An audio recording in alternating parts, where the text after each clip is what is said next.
It's CrossFit Games week. Every year there are some athletes that come out and surprise us. So who on the women's side can surprise us at this year's CrossFit Games? So I got 4 athletes going to take a look at that I think can break into the top 10 and exceed their expectations based off of what we've seen from this year, as well as that past CrossFit Games. So first athlete, taking a look at Emily Rolfe. So this will be her 4th trip to the CrossFit Games.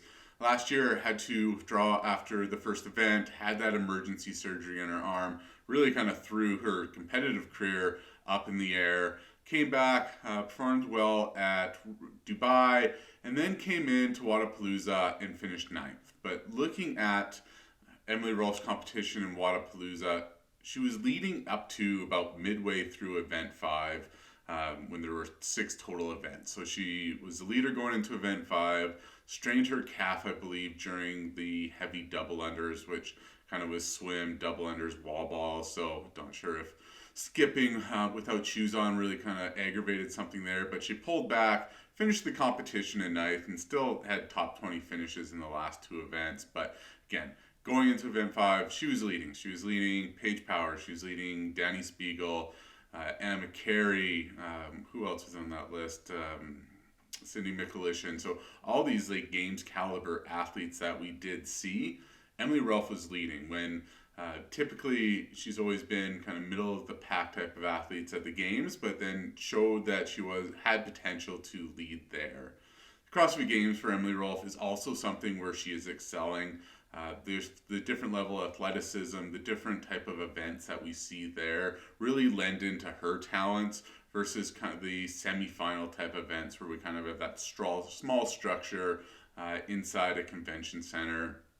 When you look back at her past qualifying events, like in 2019, she did win the Granite Games, but like that was the last sanctional of the year. So pretty much everybody who did qualify already had.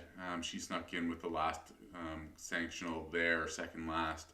2021 CrossFit Games, she came in after finishing 4th at the Atlas Games. So in that event, she was behind Caroline Prevost, Bailey Royale, Mackenzie Riley, and then Emily Rolfe finished 4th.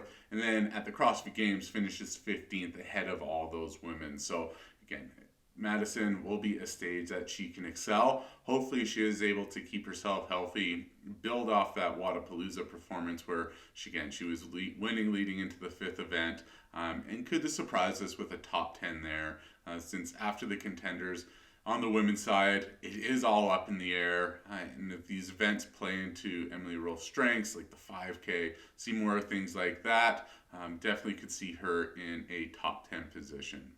Second woman we're going to take a look at, Paige Powers. Just talked about her winning Wildapalooza this past season. But looking back, this will be her 2nd trip to the CrossFit Games. Last year she did finish 25th, so didn't make it to Sunday with the cuts. Was able to build over the strong offseason with that Wildapalooza finish at first. Started the season off strong with a 2nd at the CrossFit Open, so everything looked like she was trending towards a top 10 or a guaranteed top 10 position of the games. But then we get to the East semifinal. We see her finishing 6th. East semifinal was definitely the hardest competition from a women's standpoint, but did finish 6th there. So some question marks arise, mostly due to her finish in event 1. I think the sled pull really tripped her up there. All her other events were top 10, I believe. So if we can just kind of keep those bad events away from her at the CrossFit Games, definitely has top 10 potential. She ended up being 13th in the worldwide semifinal leaderboard. So definitely in her range of outcomes for her to finish in the top 10. It would just be a big jump in performance for Paige Powers coming from 25th last year at the Games to potential top 10 this year. Third athlete that definitely can throw a wrinkle in competition at Madison this year.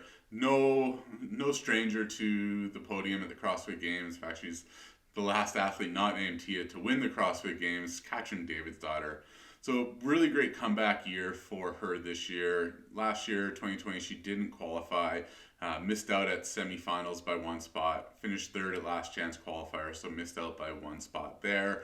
And after a 10th place finish at the 2021 Games, really looked like she was fading as her career was fading a bit as she was getting older and the field was yet getting younger. So to see her bounce back with a second at the West semifinal after switching to the HWPO group this year definitely shows that she has that potential.